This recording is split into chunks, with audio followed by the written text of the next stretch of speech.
Welcome to one of the few truly independent and sponsor-free podcasts on this island Earth. If you like these free first-hour episodes, consider getting twice as much with THC Plus and treat yourself to the full 2-hour interviews as they're designed to be, where things only get deeper and more interesting behind the curtain. A Plus subscription gets you 5 new shows a month and a full archive of great interviews with amazing folks going all the way back to 2010. That is the gist, though there are other details, benefits, and bonus features you can hear more about at the end of this episode or in the show notes, where you can also find the links to sign up and join the club at thehighersidechats.com. Or if you want to listen on Spotify, sign up through Patreon. Enjoy.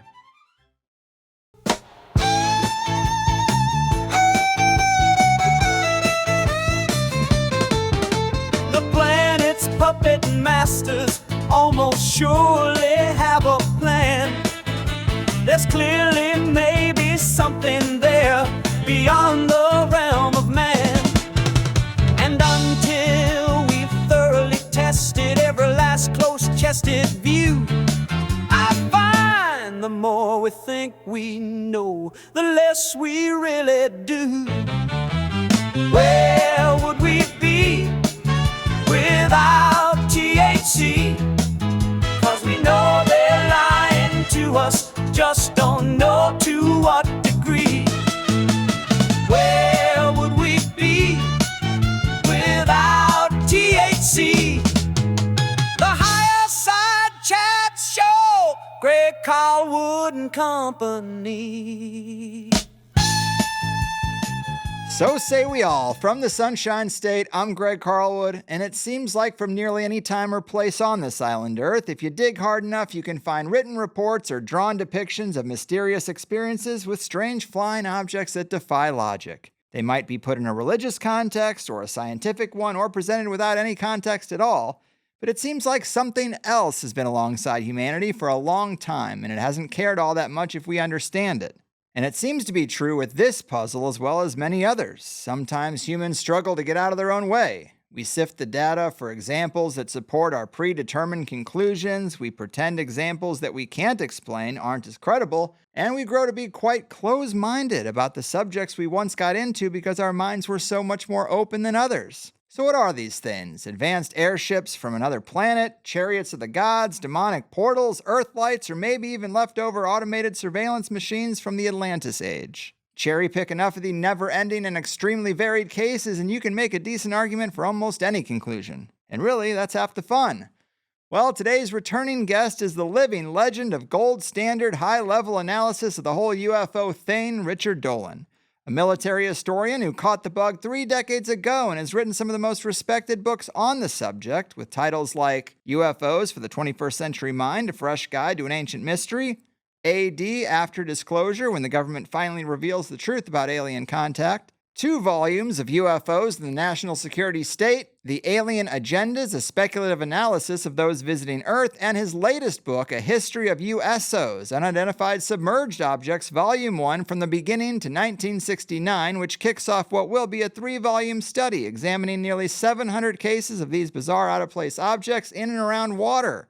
Cases that, for many years, were often left on the cutting room floor because flying things are weird enough. Add in an ability to effortlessly move through both mediums of air and water without much care at all, and, well, some people just can't take it. You can find him regularly blowing minds on his YouTube channel and his podcast, The Richard Dolan Show, and he has a very well-designed membership platform at, wouldn't you know, richarddolanmembers.com.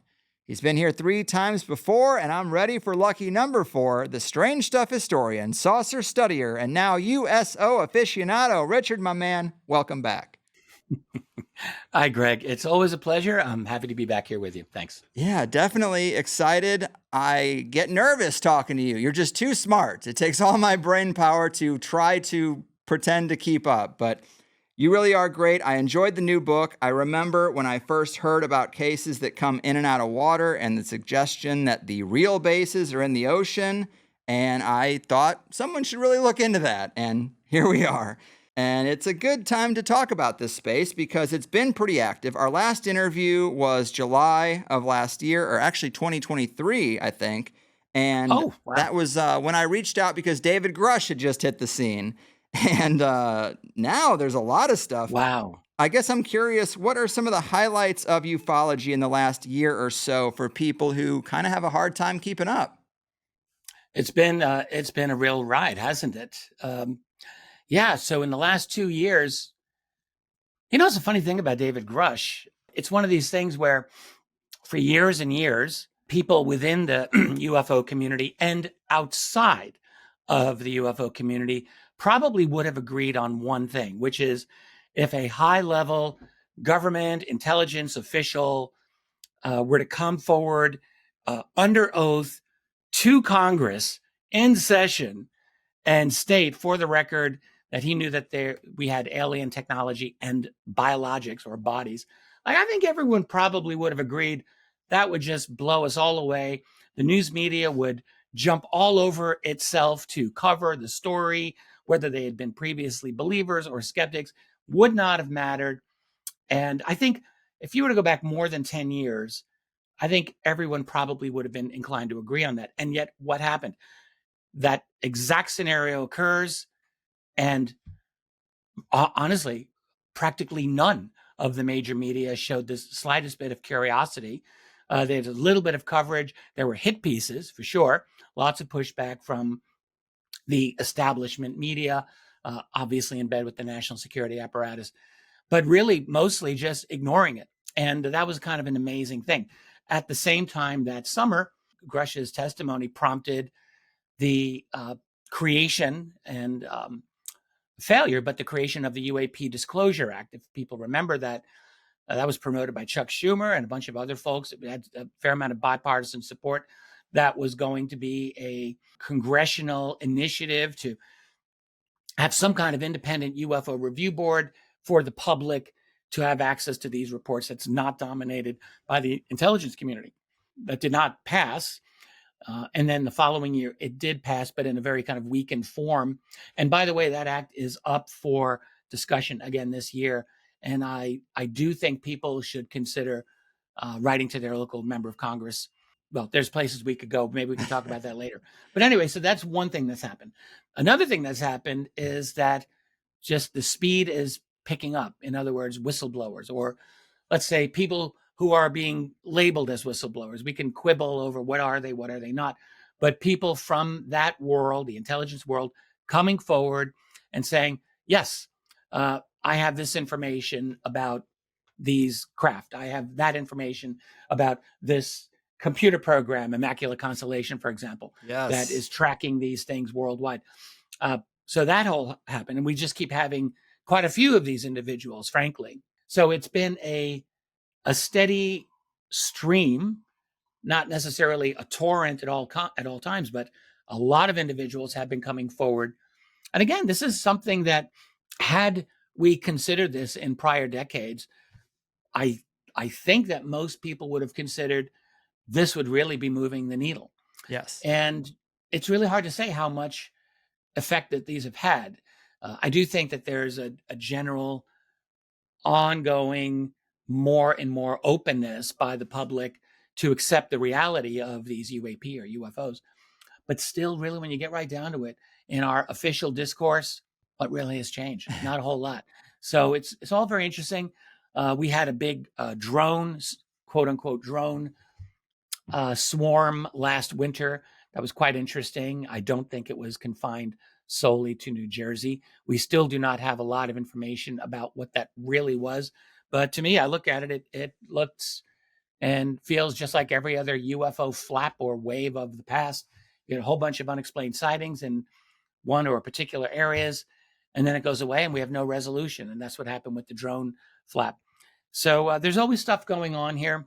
And of course, all the infighting. We're sometimes our own worst enemy, chasing our own tails, arguing. Do I agree with this person? Do I not like this person? Do I like this person? It's like being in junior high school again. Yes. But the phenomenon is still there. There's still a battle for getting some kind of congressional forward motion on it. And it's an interesting time. It is. It is. And you are right that it seems like the goalpost for credibility or acceptance has moved. People did say they want insiders to speak out, and then insiders speak out. And it's like, well, that guy's clearly an op. I can't trust what he's saying.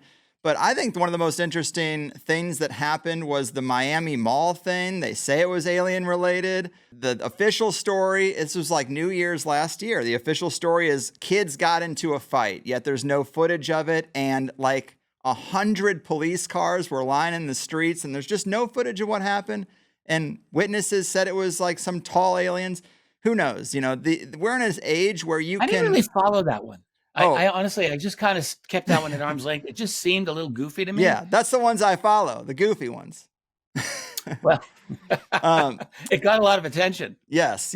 So in terms of the whistleblowers, yeah, I have a hard time keeping up. Maybe I get burnout once in a while. I take long breaks and try to see, you know, what's bubbled up to the level of people's interest. And I see the comments people will say about me that I think everything's a psyop unless it is occult adjacent, and then, well, now it's a legit disclosure. And to that I say, yeah, that is basically how I can be. I acknowledge that. But you mentioned Immaculate Constellation, and this is probably the most interesting of the recent whistleblowers to me, this Matthew Brown guy. Mm-hmm. He was on the Weaponized podcast with Corbell and Knapp, and then after that interview, a few days later, I believe, he went on a big Twitter rant to Elon Musk saying, as you know, the White House has an AI system that can predict the future, and we have not forgotten who is responsible for murdering the first sentient artificial intelligence. He also said, you're about to realize how terribly deceived you have been by people who claim to love Jesus, no less. And he included a few photos. One of them is a strange wheel of symbols that looks very much like John Dee's Enochian language. It even says the word Logath along the top, and the Liber Logath is an Enochian grimoire from 1583, so clearly this lights up all the right boxes for me. It's very provocative. I don't know what to make of it, but we have a Pentagon whistleblower talking about UAP and including Enochian language from the 1500s. How can I not bring it up? What do you think about this Matthew Brown guy? What's funny about that is...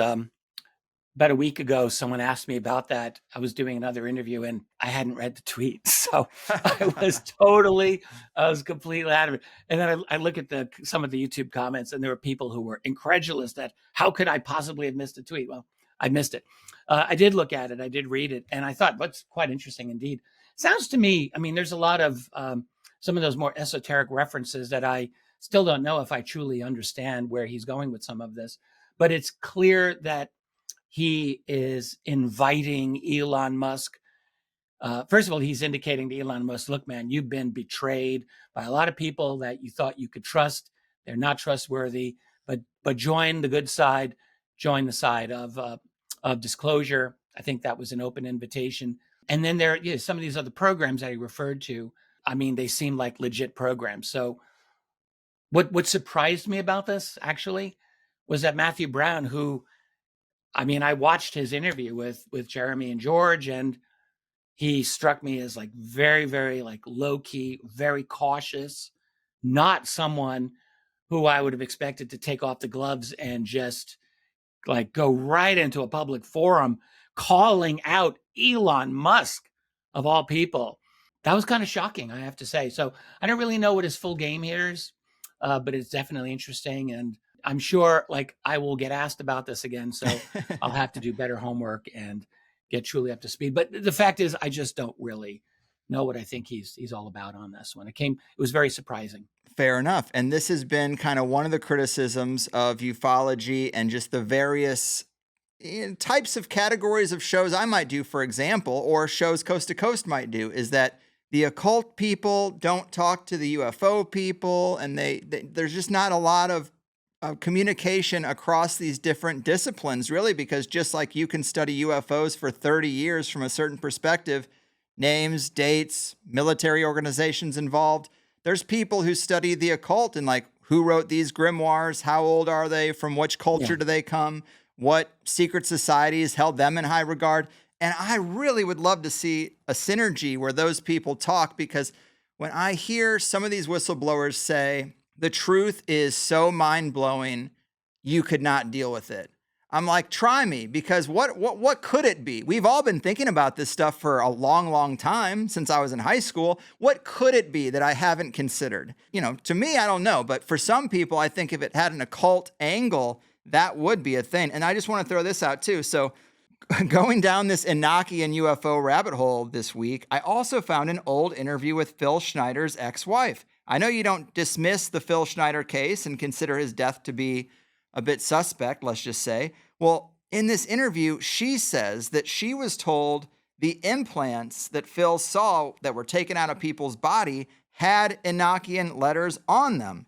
So, I mean, these are totally disconnected people saying a similar thing. So again, I wonder if this is all demonology masked as aliens from outer space. All right. Well, a couple of things. So let me go to the first major point you made, which is this lack of crossover, because there is a lack of crossover between all the different silos that we're in, whether it's UFOs or occult. You look at the history of UFO research, and this is an old story. UFO researchers back in the 50s and 60s and 70s, back in the olden times, they already knew that they were out on the fringe. They already knew they were being laughed at by the establishment. It's not like they wanted to put another albatross around their neck and get labeled. I mean, seriously, like with all the occult stuff, which would just only made it worse. And so, I look back over a lot of the old books and journals of that period, and it's crystal clear. That's what they were trying to avoid. It was the social stigma thing that they were trying to avoid. I found the same thing when I began kind of hanging out, you could say, in the conspiracy crowd, not the UFO groups, but other conspiracy, like after 9/11, for example. Right. So after 9/11 in the early 2000s, I was one of the very few UFO researchers who went all in on a 9/11 conspiracy, which I believe to this day.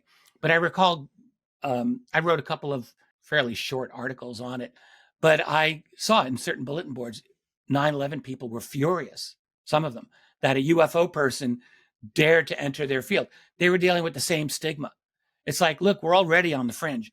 We don't want this UFO guy coming in and wrecking it and ruining our reputation. So I fully believe there's a lot of that going on when we silo ourselves. And then also a lot of the kind of occult or interdimensional researchers, in my own opinion, don't really know an awful lot about the material history of the UFO phenomenon. And that's just my own take on it. Some of them do, a lot of them don't. And so there's, like, on all sides of this, it's very rare that you get a lot of really synthesized perspectives that can really work. So I think it's inherently difficult. Plus, look, we're dealing with a reality that probably is, as you were just implying, way beyond what we probably even grasp. Go back like 5,000 years, and if you were to talk to some ancient person of that society and ask them, how do you think the world is set up? What's reality? They would give you a certain series of ideas, and you'd be thinking, yeah, wow, you really don't understand. So now here we are today, and we think we understand, but do we really? Do we actually truly understand this reality? I have a feeling there are things about this in terms of spirituality or paranormal occult, also in terms of UFOs or UAP, and probably in terms of a lot of the things that we probably would have our minds blown if we were even able to understand. So I think you're right. It's like, this is we're explorers, all of us. We're exploring the edges of reality as we understand it. And honestly, I don't think we know how far into the darkness it all goes. I agree. And I don't know if you also wanted to say something about Phil Schneider there, because I threw a lot of stuff out. Well, I don't know what I mean, I'm not inclined to think that Phil Schneider did the things that he said he did do. For many years, I have been inclined to think that he may have been murdered. Although I just recently spoke to someone who was looking into this and gave me at least his own opinion that, no, I think Schneider was a suicide. I don't really know. I was actually able to see an image of him. This is gruesome to say, but there is a photograph of him dead in in this room where he was, and looked to me that he was killed, but maybe that could be a suicide method. In any case, the real details of Schneider, like the things that he said, the fact that he lost his fingers and the way he said he did, I don't believe that. I don't think that. In fact, I was just talking with Dean Aliato, who is a filmmaker, who had early images of Phil Schneider missing those fingers. So he was a young man. I don't think that this was something that happened in Dulce, underground in Dulce, I think he said it was. Right. For people who don't know, Phil Schneider said he lost his fingers in basically a fight, a laser gun fight with aliens at the Dulce base. Just for the people who need that context. But his wife's saying there's Enochian on the little implants is pretty interesting, though. Yeah, I don't know. I know his wife is still around. I know people have interviewed her. I don't know. If someone can present a really strong case for Schneider, I would read it. Right. Well, and I'm not even that obsessed with Schneider in particular, but I like to ask questions to people like yourself that don't get asked a lot, because I think everyone listening loves a Richard Dolan interview, has heard many. And a lot of times, hosts ask similar questions. So I like to take you in weird places, and I will suffer the consequences of that. So when it comes to two things that happened recently that I find to be really interesting esoteric data points, the audience is probably sick of me bringing this up, but I want to know if you have comments. So I had Ryan Bledsoe on, and we talked about his dad's relationship with NASA and these interactions that his dad has had with people in government. And Ryan's dad told him that they said every astronaut who goes above a certain altitude sees angelic beings, a lot like the lady that he sees, or at a minimum, glowing orbs, we could say. The glowing orbs, according to Chris, turn into these angelic figures. So that's one thing that I was like, wow, even if it's half, that's interesting. And then this other thing. So Diana Pasulka was on the Chris Ryan podcast, and she gave some details about Tyler D/Tim Taylor that I'd never heard before. She said, and I have this quote here, "Our space program today even has some really interesting rituals associated with it. When it does certain launches at Cape Canaveral that Tyler was involved with, they had images of Roman gods and goddesses put on the rockets. They would use Latin on their mission patches, and they would also have specific rituals they would do, sometimes involving U.S. presidents. They would position the presidents at a certain point where astronomical events would happen. So they're like, stand here, Mr. Obama. And he would stand there with his wife and look a certain direction. It was part of the whole thing. And there were photos. He has photos of all of that. So this is obviously some type of ritual, and I don't know why they're doing it. I noticed that they were using Latin, and I noticed it wasn't medieval Latin. I was like, this is a particular form of Latin. It seems like Roman theology. So they're using the images of Roman gods, and I would ask them, why are you using these images? Why are you putting them on your mission patches and also utilizing Latin phrases from that time period? You're sending this up into space. Who in space is going to read Latin? And his answer to her was, our sponsors.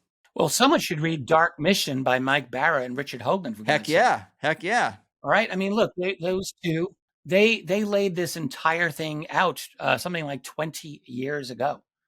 So I'm really surprised. Maybe just people haven't read the book in a long time, or if ever.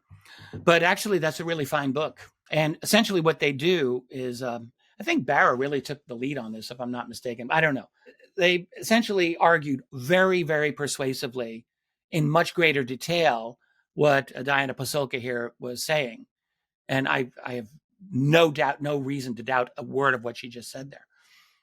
So there's an occult element to NASA, and Barra and Hoagland laid this out a long, long time ago. There's different elements of NASA that they talked about. You got, they get the rocket guys, which, but then you've got the let's say the NAZIs brought over. And then you got the straight up occultists. And one of the things that they pointed out regarding the occultists is launch times and locations to land, like including on the moon. All of these things were very, very much mapped out in terms of occultish appropriateness for whatever they were looking for, whatever success they were striving for. So I think they made a very good case that a lot of these important decisions NASA was making were based on occult calculations. Whether one believes in that or not is secondary. I think they made the case that someone making the decisions at NASA did and does believe that. So that's worth looking into. Now, the whole thing about the claims of angelic beings, I like and respect Chris Bledsoe, and I'm sure his son is truthful, but I'm dubious about that claim. There are many claims of astronauts, both American and back in the days of the Cold War, Soviet, who saw clear UFOs in space. That is, to me, that's beyond any question. I'm not aware of any claims leaking out of angelic beings. And I find it a little bit difficult. This is the first time we're hearing it. We've had astronauts going into space for more than 60 years now. And we've heard decades and decades of claims of astronauts seeing UFOs or UAP in space. When have we ever heard of a claim of an astronaut seeing angelic beings in space? And yet now I'm being asked to believe that every astronaut has seen them, and yet it's never leaked out. So it's a little, I would like to hear more about how they explain that, but it just seems a little, it seems like asking a lot in terms of belief. I kind of agree, but I'm just the messenger here. And they say that the goal with this stuff is to, or at least the manipulation of it, is to lead us towards a one world government and a one world religion. So maybe the occult stuff is just. Well, manipulation by who? Well, who's doing the manipulating? The people seeing angelic beings, or Mr. Global? Yeah, no. Well, yes, but I totally agree with that. But all right. Well, anyway, I probably should not have interrupted you. Well, no, it's all good. I'm just saying that maybe I'm open to the fact that maybe the occult stuff is seeded to get suckers like me to adopt some propaganda. And there's different lenses for all kinds of different people. But I do want to get into the book because I did like it. It is why people go on shows like this. But this USO book, you are going to be looking at 700-ish USO cases that cover 3 volumes. And I love the older cases because the further we get from modern technology, the more puzzling it is. And that's great because this first one, I think it starts the timeline at 1717. Is that the oldest case? It's the oldest official case that I put in the chronology. There are a couple of earlier, I have a whole discussion on potential earlier cases than that. So, have a discussion of the Christopher Columbus sighting in 1492, which is interesting. And I talk about it. It's not certain enough in my view that I absolutely felt confident including it. So yeah, the first of those was 1717 in the Caribbean. And the first really spectacular one, I would say, was 1825 in the South Pacific. And that is an amazing case. And there's quite a few that are really quite extraordinary through the 19th century. So they are difficult to explain in that way, as you mentioned, because it's really hard to imagine technology that could do some of these things. So it was quite fascinating. I'll just mention the second volume I do expect to be out potentially a month from now. So by late July, I think it could be out. Early August, I think, is a pretty safe bet. So I'm wrapping that one up. And that covers all of the 1970s and all of the 1980s. Only 20 years, but God almighty, it's an incredibly packed, amazing 20 years. Interesting. So it seems pretty hard to surprise a 30-year vet in this field, but did anything in this sliver of research surprise you when looking at just USOs? Quite a bit, yes. Actually, it was this was a truly mind-blowing project. It took me 3 years of research and writing. So I went really into it and found I culled just under 700 cases, but I looked at multiple times that I did not include. A couple of things really were shocking to me. One was, like, we're all used to hearing how UFOs have been associated with disabling certain nuclear missiles. Like, we've all heard about the Malmstrom Air Force Base case of 1967 when missiles got shut down. And there's a variety of other cases similar to that where technology was disabled. But we don't really hear about it much in connection with US or Soviet navies. And yet it happened with them as well, like aircraft carriers being shut down. One of the cases that just is astonishing to me was in 1971, early July, aboard the USS John F. Kennedy aircraft carrier. It's a major ship. And for about a half hour, a glowing orange orb hovered above the aircraft carrier at 8:30 at night on July 2nd and knocked out all communications and apparently the weapon systems as well. And we have the testimony of one of the witnesses. We've had his name. He ran communications on that evening. And there are cases in which this happened to Soviet ships as well. In fact, in one case, a major ship, it wasn't a carrier, but it was a large warship, was dead in the water. The engine was down for about a half hour. I think in the Sea of Okhotsk, way out by Kamchatka. And there's a lot of cases like this where American submarines or Soviet submarines are, reported being followed and sometimes circled under the water by objects that don't make any sense. They determine that they're being circled based on the acoustic signals that they get from these things. So it's very, very strange. There's just a lot of this. It's worldwide. It's historically, I would say, very underreported, these water-based encounters.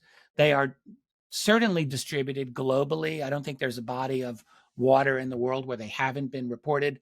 It's a tremendous amount of military secrecy. They're clearly very advanced in their technology and in their intelligence. And they are elusive as hell. So it's really quite fascinating. And you said earlier, someone should do a history of it. And I'm glad that I did, because there had been a couple of good works on this subject in the past, but not many, actually not much at all. And what I wanted to do was something that I thought would be comprehensive and that would breathe life into some of these dead stories that have been completely forgotten. Just extraordinary encounters by military, by civilians, by ordinary people, husband and wives out fishing in the middle of the night on some quiet reservoir, or a couple of brothers, or father and son, or a woman driving along the highway with her daughter and seeing an object coming out of the bay. I mean, just so many of these types of incredible events that you just know the people involved, it was like the most extraordinary thing they've ever experienced in their life. They usually have no one to talk to about it. And then the stories just sit there and basically they die. So I went around, scrounged them up from every source that I could find. I wanted those people to have their voice, and I wanted to get those stories out there for others to read them. Yes. And it is great. It's just case after case after case. I love it. I liked that one of the sources is Charles Fort. I was kind of surprised how prominently he made his way in there. Talk to us a little bit about some of the material you got from him, because I'm a big fan of his collections of bizarre stories and damned facts in general, really. Yeah, Charles Fort, some people know who he was, some do not. He was writing about 100 years ago, before the flying saucer wave hit the world in the 1940s. Charles Fort was hanging out in the New York Public Library during like World War I and in the 1920s. And he was just looking for, as he said, damned facts. And by damned, he just meant they were damned by the court of science, the court of society, because they were too weird, just too crazy. Frogs falling out of the skies and all other kinds of weird things. Like if it was strange and in a newspaper, Charles Fort was like, yes, I want that. And a number of the things that he found were what we would call UFO reports, basically. I mean, it's essentially that's it. And so he's sometimes like one of the best sources for a lot of the 19th century reports that no one else would have known about. Charles Fort found them just through painstaking research in the New York Public Library. So he found a bunch of cases that we could call USO reports. And actually there's a UFO case that I included from, I think, 1870. I included it because it was like in the dead center of the Atlantic Ocean. Like you could go for 1,000 miles in any direction and only have water. And there was a ship that said, yeah, above us, this object. And the captain even drew a picture of it, which Fort reproduced. And it was kind of like a semicircle, which was cut off at the bottom with a tail. And this thing flew over the ship. They had it in view for about a half hour. It was below the clouds. There's nothing supposed to be flying over the middle of the Atlantic Ocean in 1870. That's just not supposed to happen. So I did include that. I thought, the hell with it. It's not in the water, but it's close enough. I want it in. But Ford also did include a lot of these very bizarre cases of what we might call the pinwheels or light wheels in the water. And this is a very interesting phenomenon, and I don't really think anyone's got a true handle on this one. Some scientists in recent years have tried to duplicate the effect. I don't believe that they have succeeded at all. What you get are these ship's captains reporting that is usually at night, because they can see it better, that there's this glowing pinwheel effect under the water that goes for hundreds and hundreds of yards at times. Each spoke, it's like you'd have spokes around a hub rotating very, very rapidly, and it appears to be under the water. One ship's captain claimed to have clocked the speed of the rotation, and I think he said something like 80 miles per hour. So pretty fast. And I don't know how he got to that calculation, but that was his way. Some of these are several hundred yards in diameter. I mean, really massive. And sometimes the ships would have no choice but to just sail right over it or right next to it. And you read the descriptions of these various captains. They're clearly serious about it. A lot of them were in the 19th century, but we have cases of them going through a lot of the 20th century as well, long after Fort stopped recording. In fact, after Fort had died. So it's a weird phenomenon. And Charles Fort recorded many of them.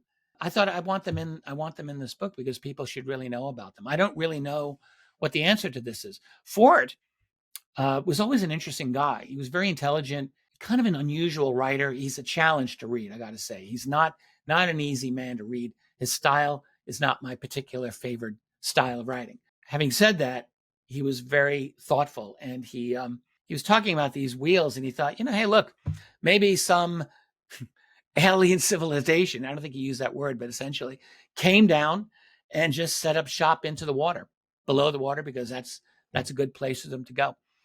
And in fact, when I think about where would an alien base safely be made, well, under the water could conceivably be such a place. Mm-hmm. So I think Fort was onto something, perhaps. Yeah, I like the pinwheel case a lot. I could be crossing my wires, but I believe that's a case where it happened 2 years in a row in the same spot, or there's two reports 1 year after another.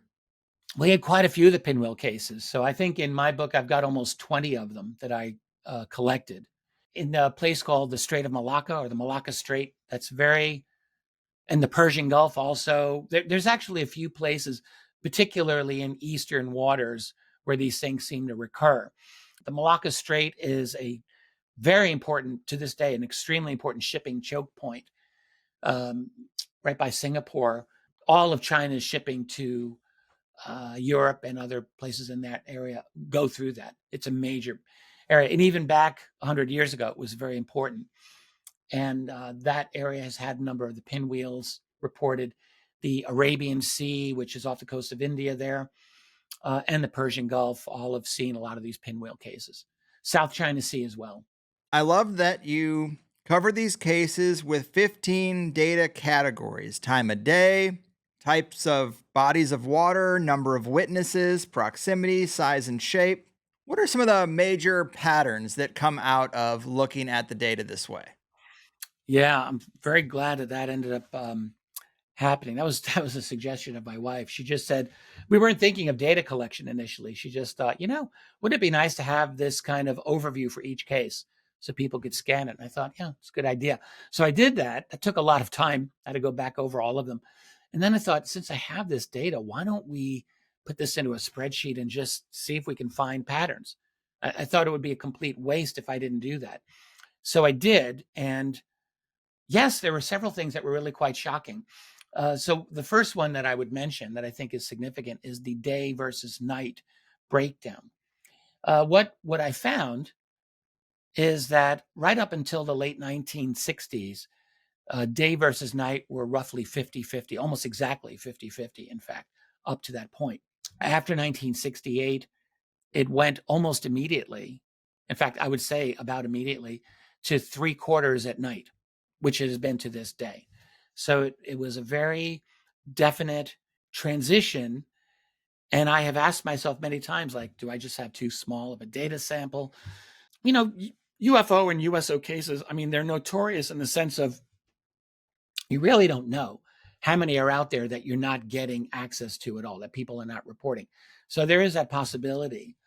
But I just thought the changeover seems too dramatic and too consistent that I suspect that something's going on. So it seems to mark a change in behavior to some extent, going more consistently over to nighttime operations. And by the way, there's another distinction between civilian and military with day versus night, whereas military encounters since 1968, they're at nearly 90% occurring at night with USO encounters. I mean, it's really quite extraordinary. Whereas with civilians, it's not even remotely like that. It's much more likely to happen in the daytime. So it seems to me that the intelligences behind this phenomenon can definitely distinguish between military and non-military, and there's a change in behavior that happened right before 1970. Maybe that's because of something we did. Maybe we had, by then our satellite coverage was better, our electronic coverage was better. Maybe they wanted to be more stealthy. Maybe someone new came into town. Like, I don't really know, but there is a statistical correlation here that I think is worth studying. A couple of other things I noticed. One thing I tracked was, were there instances of electromagnetic interference reported by the witnesses? And indeed, there are a minority of cases, about 10%. From the first EM case that I recorded, which was around 1951, almost 10% of all cases since then have had some kind of electromagnetic interference. It's like 1 out of 10. I think it's 9.5%. But what's interesting is that percentage is double for military cases. So that's a 20% likelihood of electromagnetic interference. That does not seem random. And then it's a 4 times likelihood if someone claimed that they had missing time, or if they claim that they saw a being in connection. So in other words, the stranger the event was, and especially if you had missing time, like potential abduction, let's just put it out there, they were 4 times more likely to experience electromagnetic interference, like, radios static, or clocks went dead, or, things like that. So to me, that struck me as, I wasn't expecting that, but it makes sense to me. So there were a number of things about these statistics that when I looked them over, I thought, this gives me confidence that the cases that I've got actually are legitimate, because they're displaying patterns. Some I would have expected, some I would not have thought to expect, but all kind of make sense. Mm-hmm. So I was really glad that I looked at some of those statistics. Yes, those statistics are kind of my favorite part of the book, because we're still trying to figure out what this stuff is. And one of my favorite ways to approach it is to take one of the various conclusions people come to, because there are so many cases. And then from that conclusion, be like, okay, working backwards, well, could it be this? How many cases conform to this versus how many cases break this model of thinking? Like, a good example is the whole idea that ufology was created to hide black ops projects, or the CIA invented it. It's like, okay, well, we can break that pretty easy, because you just go outside of the existence of the CIA and see that, no, this stuff was still happening. So that's a pretty easy one to break, but some are a lot harder. But I do like looking at the data for those patterns to try to see what emerges. I mean, we're just hunting for clues. One thing I liked about the categories was size. I'm curious if you recall what might be the biggest or smallest example. Oh, yes. Well, there's quite a bit of a range. I broke those categories into just 3: large, medium, small. Looking back, it might have been a good idea to have very large, medium, small, because the way I did it is small. I dubbed anything that a human being could not get inside of. If it was too small, I would call it small. Medium, I surmise anything that one to like a couple of people could fit inside. It's like up to a diameter of say like 50 feet, I would consider medium. And then I basically thought anything beyond 50 or 60 feet, I just called large. But there were a few that I should have created a very large category for, like things that were just gargantuan, because there were a few of those that were reported, and I haven't broken that one down, but a certain percentage. But no, some of these were quite small, like particularly these like little orbs. A certain number of these cases are described as spherical objects, sometimes like a metallic spherical. So like you could see a reflection off of them. They're like solid objects. But in other cases, they're like these glowing orange, yellow, glowing things. And you really don't know, is this a solid object or is this some kind of orb that has its own intelligence? And it's not always easy to know that. So some of those are quite small, and a number of them would be seen emerging from a larger object. That definitely happened. A lot of those little things strike me. I mean, I'm just speculating here, but they seem like they're intelligent observers, maybe gathering data. That's what it seems like. I could be wrong, but that's what it looked like. But some of these are absolutely gargantuan. They are described as such by the witnesses. Well, like basically a small town or a small city emerging from the oceans of this world, or going into the oceans of the world, some very, very large objects. And even if they're not that large, they could be described as like football field size, which is pretty darn big. Yeah, indeed. Pretty darn big. So while we're still in this first hour here, do you mind if I read one of my favorites from the book? Sure. Okay, so you give this case a 9 on the evidence scale and say it had 2 to 10 witnesses. We don't really know, but this was late January. That's 9 out of 12, I just want to point out. So that's Yes. a solid case. Yes. Yeah, it's a strong case. And it had 2 to 10 witnesses. We don't know exactly, but this was late January 1892, Baja California, Mexico. You write, the U.S. steamship Thetis, I think, set sail from San Diego, my old stomping grounds, on January 11th, 1892, headed for the west coast of Baja California in Mexico. The crew was tasked to perform a hydrographic survey of the area. Hydrographic surveys were often carried out using small boats or steamships equipped with the latest surveying instruments. This particular mission lasted about 3 months. One member of that team was George W. Crucell, a young, intelligent man of 26. Several months later, upon his return from the project and back home in Georgia, Crucell wrote a detailed account of his experience for the Atlanta Constitution. He described what he called a perfect puzzle, and indeed it is no surprise that he would consider it one. One afternoon, he went with a companion, a Mr. S.L. Cutbrill, to head into a large lagoon for bird hunting. Suddenly, they saw what they thought was a large flock of birds, but almost immediately upon noticing it, whatever they were looking at changed its appearance from dark to a bright, even dazzling appearance, similar to the intense brilliance of, quote, reflected sunlight from a mirror or polished surface. Whatever the two men were looking at, it approached from the sea and traveled inland. It was difficult to make out what this was. At first, he wrote, it was shaped like a large balloon, 50 feet high and 30 feet wide. Unlike any balloon, however, it traveled, quote, very rapidly. As it approached them, it took on the shape of an hourglass and made a most terrific swoop down onto the surface of the water in the lagoon and spread itself out over the surface, covering it with a most brilliant halo of light. It stayed there for a moment, only to rise and form itself into, quote, several fantastic shapes in quick succession. Crucell wrote that this object moved, quote, with the rapidity of lightning almost, first in one direction and then another, changing its course by abrupt angles. This was not a brief sighting. Crucell and Cutbrill observed the object's particular antics for at least 15 minutes until it disappeared inland.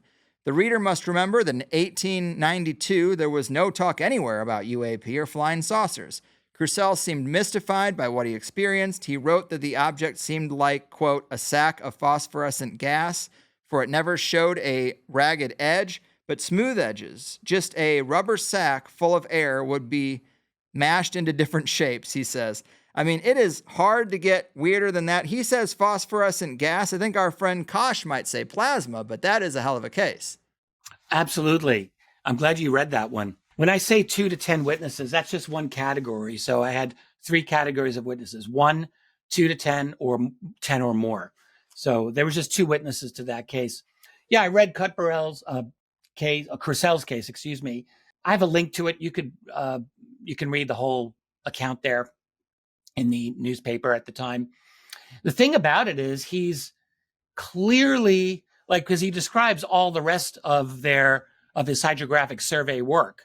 Like the whole article wasn't just about that one thing. Most of the article was actually just about much more prosaic activities of this interesting thing that he did on the coast of California there.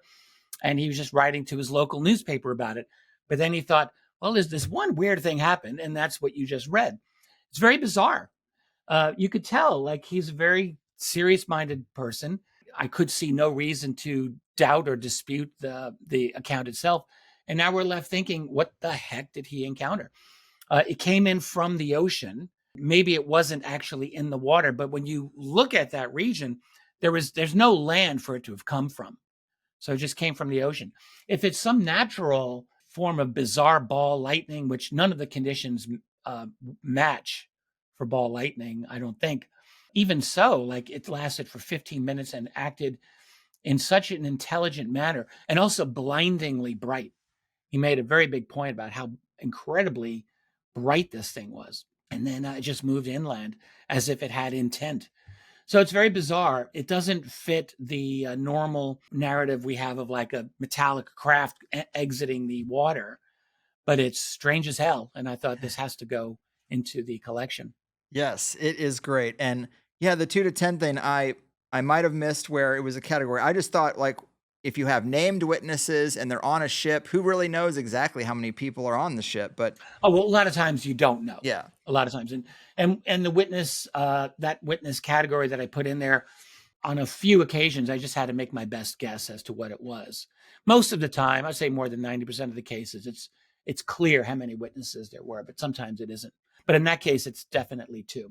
Yeah, I love that one. Like I said about the whole looking from we have an illustration for it as well. And I'm going to. We got video, so let's take a look. It's in a book, Reading Rainbow. This is from Alan Levine. Did it? I don't know how well it's coming across there. You can see he's got his face looking at it, and that might do it. Yeah, maybe coming in. It's not the hourglass part of the sighting, which is what I want an illustration of, but it is very interesting. Well, apparently it morphed in its shape. Right. At various times. So very strange. Well, and that's why I like cases like that, because they don't fit into any box. And you look at this stuff long enough for as many years as you have, and you start to try to come to a conclusion. And then you say, wait, well, what about that case? How do we make that case fit with this hypothesis? And that's one of those ones Charles Fort would have loved. I mean, it just doesn't fit in any box. But no.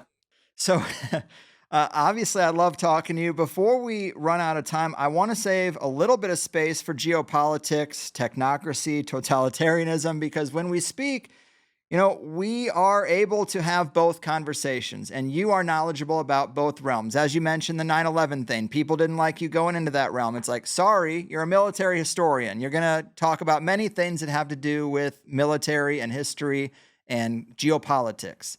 And, you know, a lot of UFO shows probably don't want you to bring that stuff up. I'm one that I'm comfortable having either conversation, but right now, I'm happy to go there. It really seems like, you know, the news runs on fear, obviously. You got to keep people tuning in so you can sell more ads, make more money. And so they run on fear, and they're telling us that we're inching closer to World War III. Maybe we are. I'm just curious, with all your knowledge, how different are current events really? I mean, are things as unstable and volatile as they're made to seem? How unprecedented are some of the Trump administration's actions in a historical context? How concerned are you that we might be in a geopolitical conflict maybe before this show goes out to the people? I wouldn't call myself a proper military historian. I just wanted to say that. I studied a lot of military interactions with UFOs. I have a good handle on a lot of military history, but There are pros who are vastly more qualified than I am to be a military historian. I'm a UFO historian, is what I would say, but that's a minor thing. Geopolitics. So the last time you and I talked, Biden was president and was leading the U.S. into what I think was a kind of fanatical, obsessive posture relating to Russia, which I thought was foolish in the extreme. Now we have Trump in office, where I would say in that relationship, he has a far more sensible attitude toward Russia, which I think is a very good thing. On the other hand, I was always worried about this, like his attachment to defending Israel at all costs in the Middle East. I've always believed was a real liability, and we've seen it. Now, the real question is, what will happen with Israel, Iran, and the United States moving forward? I mean, the fact that he allowed Israel to attack Iran while they were in the middle of negotiations. They'd had 5 rounds of negotiations, the U.S. and Iran. And that's when Israel attacked Iran. That's what we call, duplicitous. This is why nations do not trust the United States. You're in the middle of a negotiation and you allow your attack dog to try to decapitate your government's leadership, which is what that was. That was a decapitation strike. And to a large extent, it succeeded against some of the Iranian military and their scientists. It did not succeed against their leader. But still, this was obviously a gross miscalculation, a gross miscalculation by the neocons and by the Israelis and by Trump himself. It was very, very, very, very bad move, in my opinion, because we know what actually happened. They miscalculated. They thought they could switch out the Iranian government. They failed, and Iran has vastly more missiles than Israel does. And Israel's Iron Dome is not impervious, as they had all told themselves. Maybe it's okay, but it's not perfect. And Iran has tens of thousands, we don't even know how many, more missiles that they could fire. And they were getting through. And yes, Iran was taking damage as well, but Iran is like 90 times the physical size of Israel. And they've got 10 times the population. They've got the ability to handle this in a war of attrition. Israel does not. And the word was that Israel had maybe a couple of weeks at most left of air defense missiles. So they had to sue for peace. Once it became obvious that the attack by the B-2 stealth bombers with bunker busters on the Fordo nuclear site probably has not succeeded the way Trump says. Probably not. I don't think anyone believes it. I think the Israelis realized they got nothing left, and they had to go for a ceasefire. And the Iranians have come out of this the winners. So the real question, and the other thing that Trump, as foolish as he was to support this, or maybe incapable of restraining the neocons, that's also possible. He also realized that Iran had the ability to close the Straits of Hormuz. And if that were to happen, oil prices would skyrocket. And that is probably the last thing he wants, because that would be disastrous for him politically. And also, his MAGA base is furious with him over this. I mean, they're furious. So he took a lot of hits on this. And to say nothing of the reputation of the IAEA, the International Energy Atomic Administration, which I think has lost all credibility about this now for a bunch of other reasons. And now the result actually is that no one knows where Iran's nuclear material is. In the past, Iran had probably been the most inspected country in the world as far as nuclear materials went. And now they've totally gone dark, and they're basically flipping the bird to the IAEA, which honestly, you can't blame them. The IAEA, I think, is run by incompetent people, and there's talk that they even gave intelligence to the West. So I think it was a bad decision all around by the Trump White House and by Israel to make this attack. It was foolish. It was typical, though, of the West, where these people are always convinced that they have all kinds of power that they actually don't have. They overestimate their own ability. West's military, I think Ukraine has shown that it's a paper tiger. Western military is a paper tiger. You had the entire combined force of NATO arming Ukraine with hundreds of billions of dollars of weaponry, and they're burning on the field of Ukraine, and they're losing. They're in a state of catastrophe right now. So I think the world is starting to realize all this Western power is actually not what people had recently thought it was. And that includes America's ability to strike Iran. So the B-2 dropped these 30,000, I think, ton bunker buster missiles, 30,000 pound missiles, incredibly heavy. And I don't think that they took out the Iranian capacity to operate their nuclear refinement. So where will this go? Really good chance that this could expand into another attack. Israel, I think, would not be above trying to assassinate the Alita Khamenei of Iran. And if that were to happen, who knows where? And right now, like, that Russia and China are trying to convince Iran to accept their air defense technology as well. The Iranians rather foolishly turned that down last year, but they may accept that now. So if World War III were to break out, you're really looking at the US and NATO and Israel, probably Japan and South Korea, against essentially the BRICS alliance. Right. Russia, China. I don't know where India or Pakistan would be. Pakistan is very close with China and with Iran.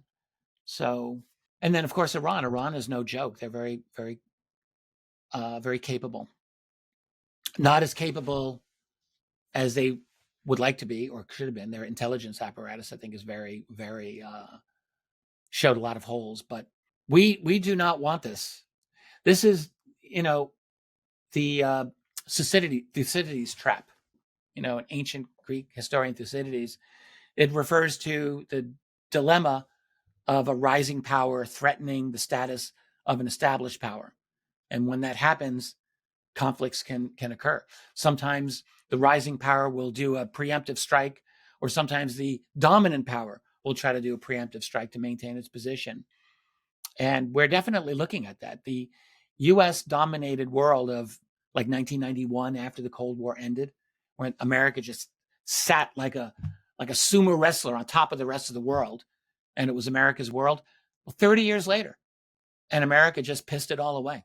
Like, all of those advantages have just been basically pissed away. So that's not that world anymore. And the reason I think that, just going back to Biden for a second, why I think his policy was so ruinous internationally is that his people refused to recognize that the world had changed and that they could just do regime change in Ukraine back in 2014 and then bring Ukraine into NATO and arm it with nuclear weapons, like, over Russian objections. Like, this isn't 1992 anymore. Yeah. You can't consider that. And Trump and his people, I think, are making the same mistakes, unfortunately. And I think that is a great objective analysis. It is so hard to know what to trust these days because Trump's people say we did get the strike done right, and the media hates Trump so much that, of course, they're going to downplay anything he does and say he failed. Right. And that is a true paradigm, so it's hard to know. You mentioned the Strait of Hormuz. I heard that they actually are kind of geofencing the Strait of Hormuz, and that their Western vessels can't use their radar or can't go through at night. And it's starting to stack up the costs. But, people who are in the BRICS alliance, they're getting through just fine. And it's all done technologically. That could turn into something intense. I also read that the Tehran newspaper, again, you don't know what you can trust, but they said that Iran uncovered an Israeli plot to cause explosions on U.S. soil through information shared by a friendly nation. Upon learning of the potential attack, Iranians sent messages to U.S. officials and prevented the planned explosion from occurring. Don't know, but false like a flags. kind of false flag, I assume. Right. Yeah. They were going to try to garner up American support to protect Israel by doing a false flag. And, that's something we need to watch out for, I suppose. So last question, because this is when it comes to international stuff, I want to ask you about China, because I hear, again, two totally different stories. One is that the new Silk Road is going to become the new economic powerhouse, and the U.S. is going to be left out, and we all need to worry about China's emerging dominance. And two is that China's economic growth is all fabricated. It's a house of cards. It's about to fall. They've got ghost cities and huge poverty crises, and the chickens are going to come home to roost any day now. And I could see The first one is being fear-based. I could see the second scenario as cope for people who don't want to confront the reality that America isn't number one anymore. But countries lie. Countries represent themselves as having more power than they do. What do you think about those claims that China's economic growth is largely fabricated and highly controlled, and it really isn't this powerhouse that's emerging that it is claimed to be? I think that they are a powerhouse. I think they're absolutely. I think that like the United States though is very well situated always to be an economic power. Like there's really you'd have to change the entire U.S. geography to. I mean, look, we have two massive coastlines that have deep water harbors. We're perfectly situated for shipping. We've got the Mississippi river system, which is probably the most profitable, lucrative river system in the world.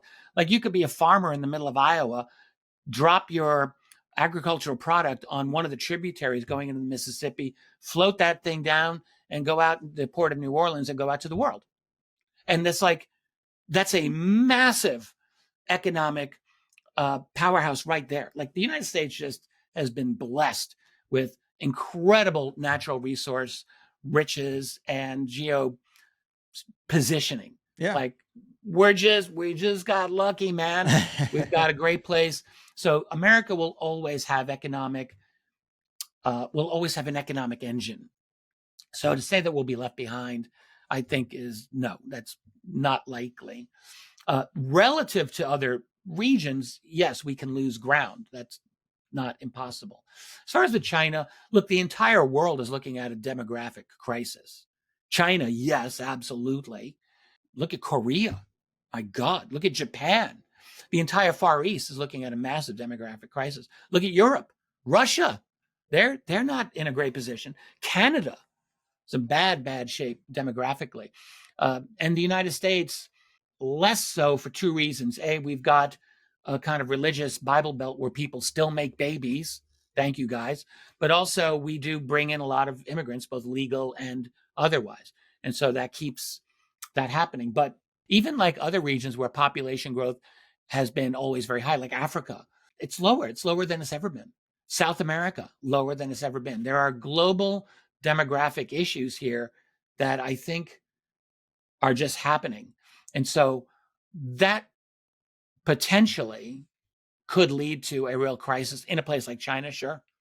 Of course, the other factor, though, is how will that mix with the AI revolution that's happening right now, in which take your number. What percentage of the workforce is going to be displaced within the next 1 year, 2 year, 5 years, whatever it is, it's a lot.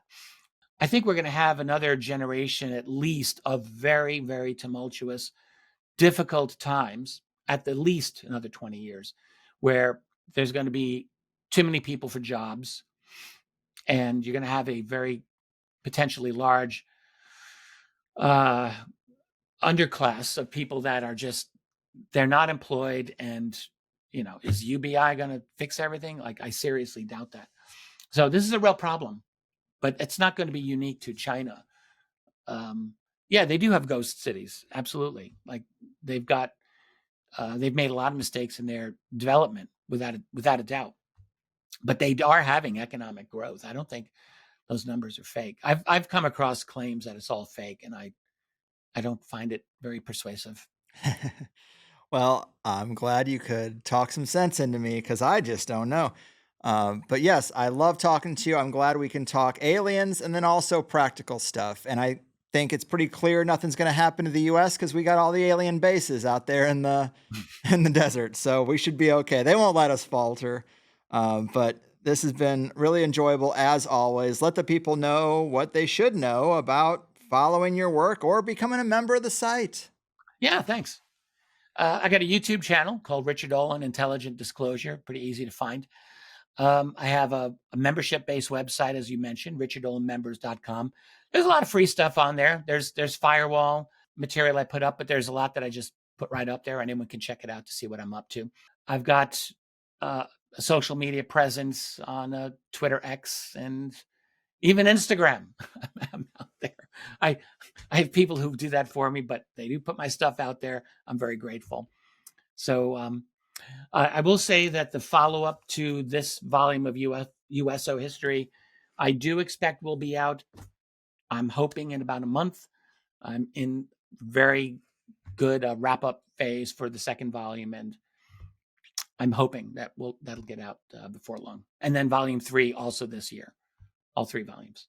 All right. Well, thanks again. I am so lucky to be able to have these conversations with you every so often. I look forward to USOs volumes 2 and 3. Keep up the great work and take care. Thank you, Greg. It's a pleasure. You know him, you love him, the great Richard Dolan. He brings it like it's always been brought, and I expect no less from the best in the game. And I guess I do need to stop calling him a military historian, but my understanding is that that was basically his formal education before he found the UFO rabbit hole. And I just think it's good context for why he's well equipped to do the False Flag series too. But 30 years is a long time. Probably should just call him a UFO historian like he says. And I'm glad he just likes talking to me enough to come back through every year or so. I'm sure the interview requests never stop coming in. And it's a special club that I'm happy to be in, where we've had an easy time setting this up every so often since we started in 2020. And I also know that I need to maybe do some work on my home setup here. I didn't think I was going to go down the big key lights, stage lighting, home setup rabbit hole just to do wrap-ups, but this is what people expect. So halo lights, I guess. I don't know. We'll see. But I really was just kind of joking around too, content-wise, when it comes to the people who tend to say that I think everything is a psyop when it comes to the ET disclosure thing, except when it reveals something through an occult lens, and then I'm hook, line, and sinker. You know, I don't actually think I'm that bad, but I do understand why people have started to say that about me.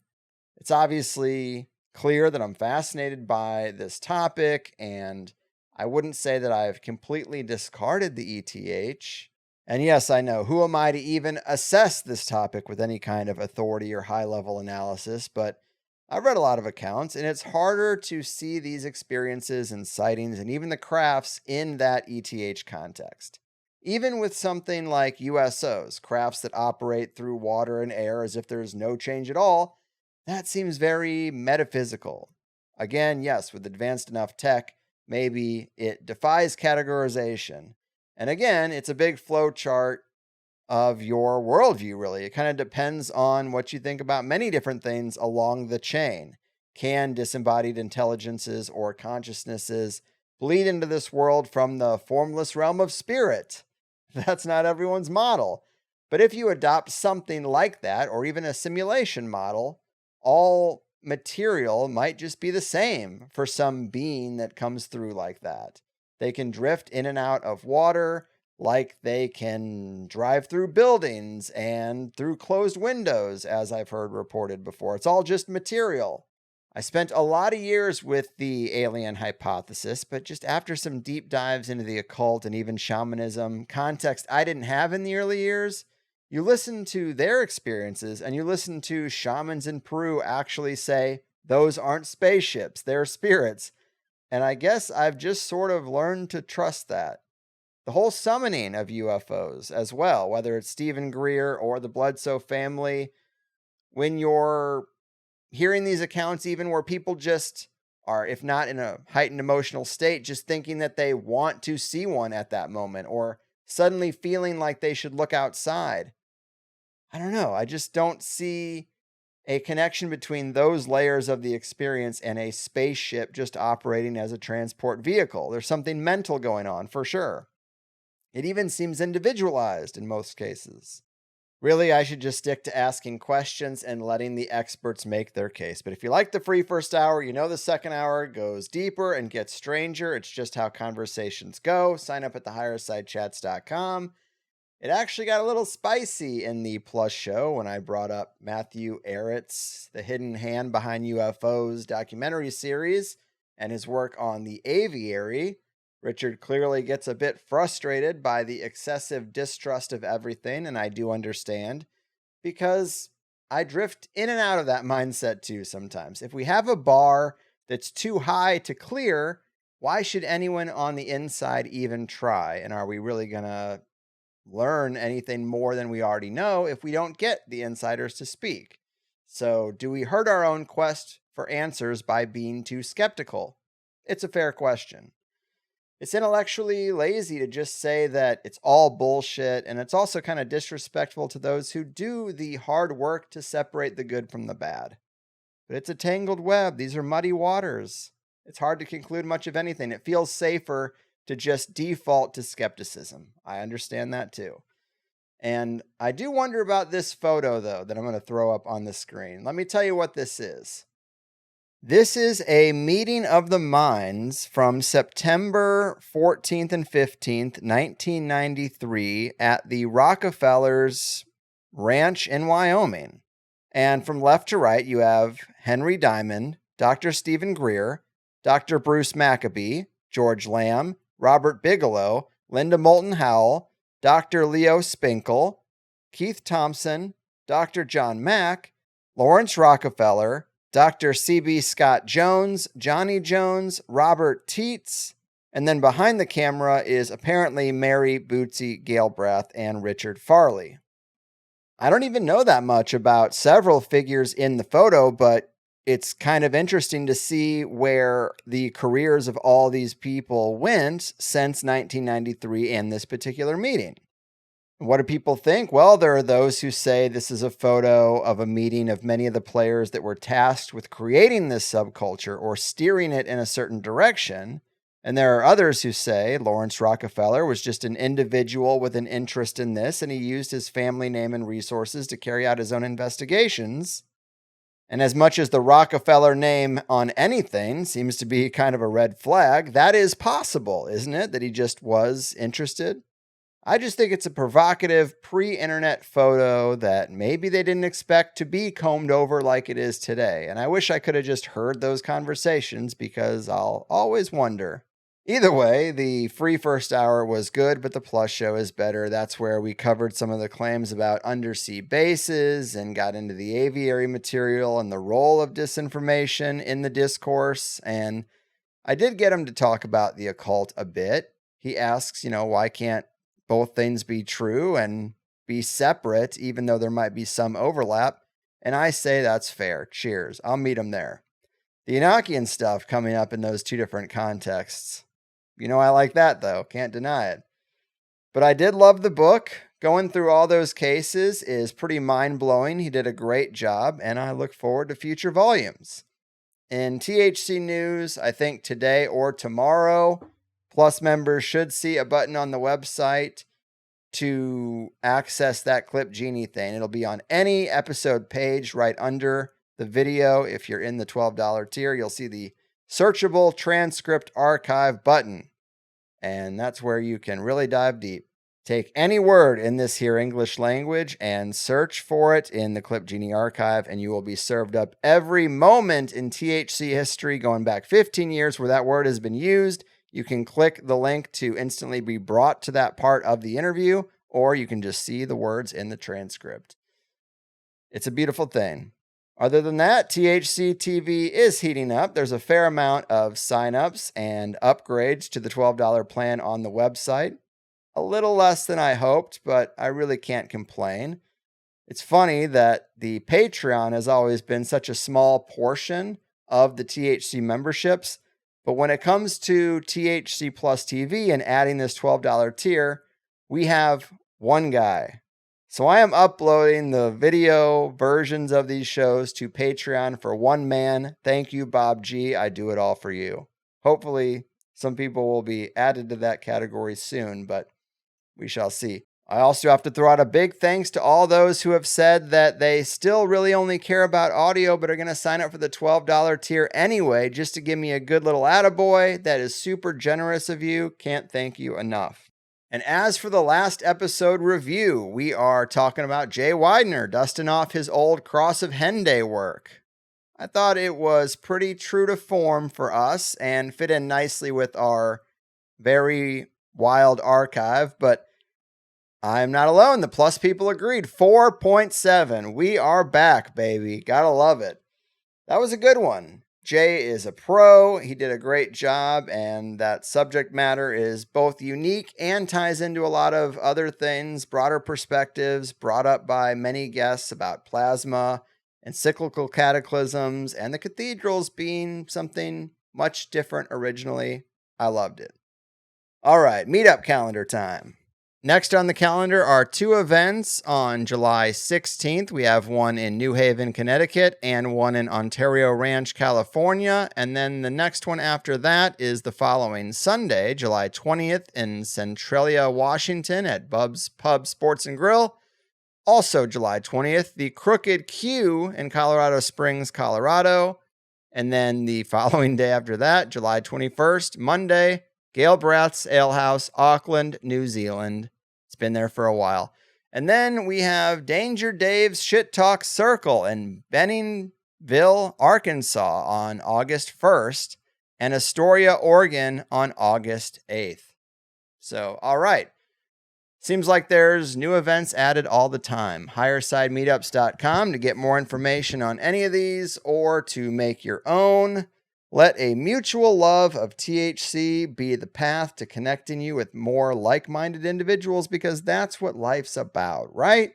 All right, that's about it. Get more Richard Dolan at richarddolanmembers.com or check out The Richard Dolan Show on YouTube. Always a good time. Thank him if you enjoyed listening to this and you want him to come back. I'm getting out of here. Your move, disclosure of directors, deep corporate cabals, and USO secret keepers. Your fucking move. Mama used to tell us stories about playing outside, that thing that we never had to do. They say life is better since they covered the sky and got rid of all that pesky blue.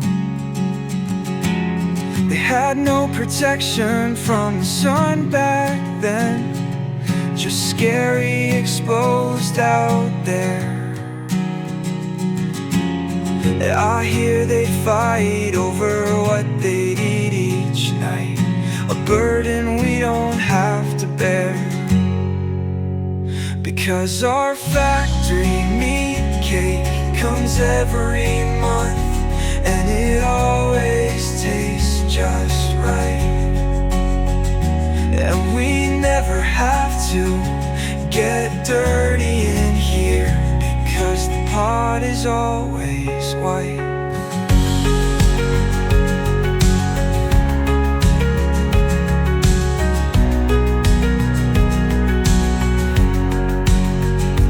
Just imagine the trouble of finding some job to do, or finding your own home. The implants weren't made yet, they weren't as connected. You sometimes had to be alone, because they didn't yet know to trust the machines and let them care for you. So thankful we have answers now for everything. Back then they had to think it through. I get nightmares still of the outside world and those books you might have seen. I wake up screaming in the pale glowing night, scared my window lost the pixel screen. I dreamt factory meat cakes didn't come every month, and it almost felt alright. I dreamt we sometimes got dirty outside, and the pot wasn't always white.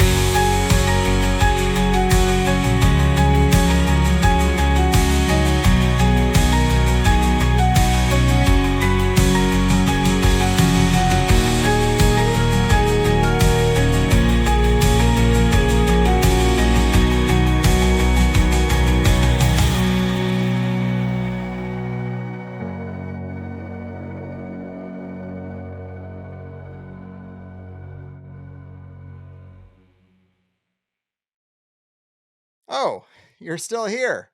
I thought we were done. Well, there you have it. Another great entry into the deep and robust THC archive that goes back over 15 years at this point. Peruse it all at thehighersidechats.com and take advantage. And now that that interview is over and we're winding down, I can talk to you a bit more casually about what it is we do here. Because again, you just heard or watched the first hour of a 2-hour interview on a show that has gone to great lengths to stay outside of the ad sponsor monetization model and instead opted to maintain true independence through subscriptions only.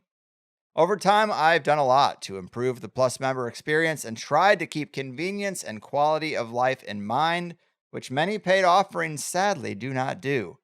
But let's talk about some of the details that tend to be on people's mind when they consider making the leap.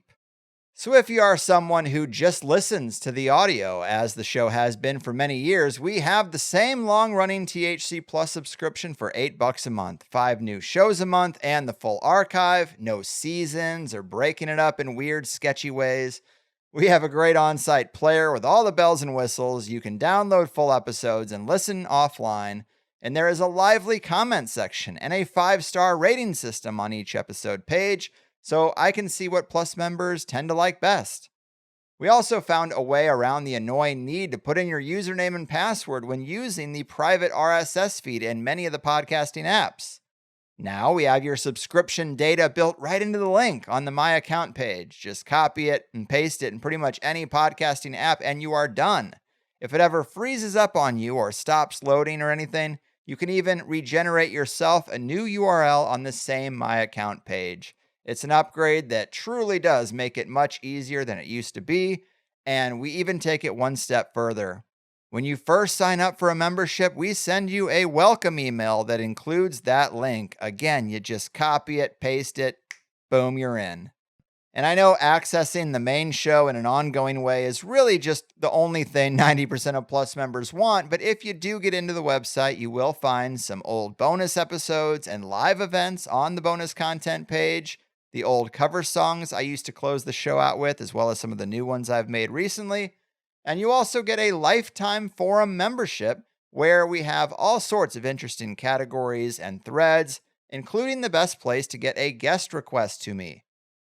People ask me about that pretty regularly, but how could I not put added weight to Plus member recommendations? So there you go, hint, hint. Now in June of 2025, I made the big leap to video. It seemed like that's what a growing number of people wanted, but the fear was over being able to deliver episodes in video conveniently behind a paywall because it's a lot more challenging than it is with just audio, though we did figure it out. Although streaming video does have a lot of extra cost to it, go figure, and that is why we added the new tier of THC Plus TV for people who want that video without changing the price for those who don't really care. So for $12 a month, you can get the full shows in video with captions and a nice word search and all the features of the audio player, as well as Android and Apple casting from your phone to TV. That's nice. I also sweetened the $12 tier with one other important feature that has ongoing costs to keep updated, and that's a Clip Genie archive of all THC episodes going back to the beginning. And what Clip Genie does is allow you to search by any word and be served up all the transcripts of all the episodes that have included that word and a clickable link to start the episode right at that point in the show. It's very slick. People have asked for transcripts for a long time because episodes are so information dense, and this was a way for me to not only provide that, but make them all searchable with a system that provides everything a person could want for finding exactly what they're looking for with the hundreds of episodes there are.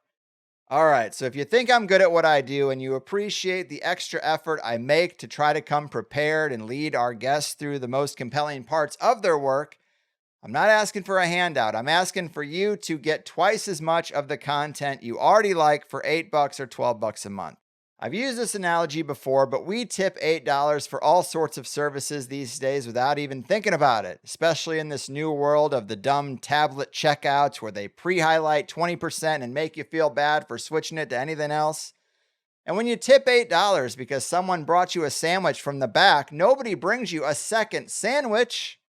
I know ad-supported podcasting makes it seem like it should all be free, but independence is worth something, especially in this counterculture field, and there's no way to make a viable career out of it otherwise. Some people will say, well, what about value for value? But I tried that first, and big donations came with aggressive guest suggestions, and that just doesn't work for our type of format, though it may work for other formats. Either way, the subscription model has not let me down in 15 years, and I thank those who sign up, and I hope more people do. I try to make it worth it. As for the typical questions I get that might help you decide or speed up your onboarding, usually I get, where is the second hour? Because unlike other shows, I don't split each episode into 2 files because I find that to be inconvenient. You've got to find the other one and then load that up, and it stops in the middle, and you might have to hear 2 introductions and 2 wrap-ups. It's a little bit clunky, but no. Plus members get the full 2-hour conversation just as it was had in a single file. I always ask for the promo stuff last, so I cut right before that and splice it onto the first hour, and that is how the free hour is made, and I just strip out the rest. So it still sounds pretty whole for free hour listeners, as you just heard, and I do prefer it that way. And when you're logged into the website, all the shows magically switch over to the Plus shows, so it's seamless, and that seamlessness has caused confusion before.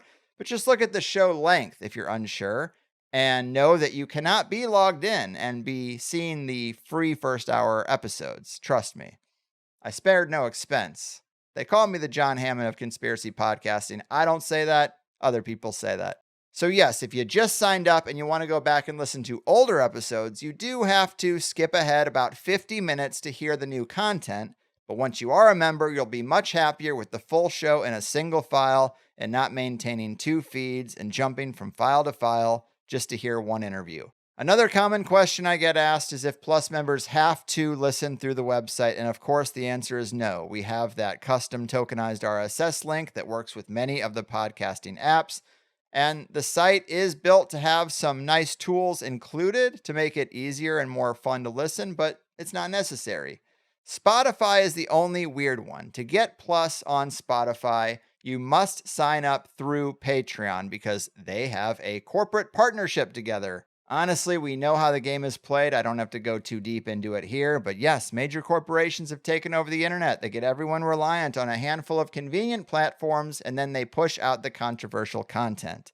Even though I try to stay integrated for your convenience as much as I can, but some of that stuff can change at any time, and that is why I always prioritize and maintain my own independent website. But that's it, really. I don't want to front load the show with too heavy of a pitch because then it sounds like an ad when I like to say we're ad-free. Sponsorship-free and independent is a little more accurate. But because the video has complicated some things, it just seemed best to run through all of it and slap it at the very end of these episodes so your questions and concerns could be answered. And hopefully I've convinced you that it's worth it. Sign up at thehighersidechats.com or right in the show notes or the episode description.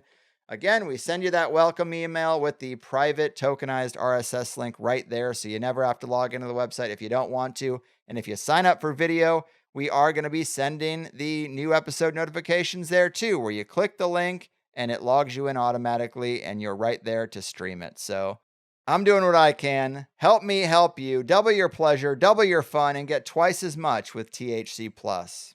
And that's all there is. There isn't any more.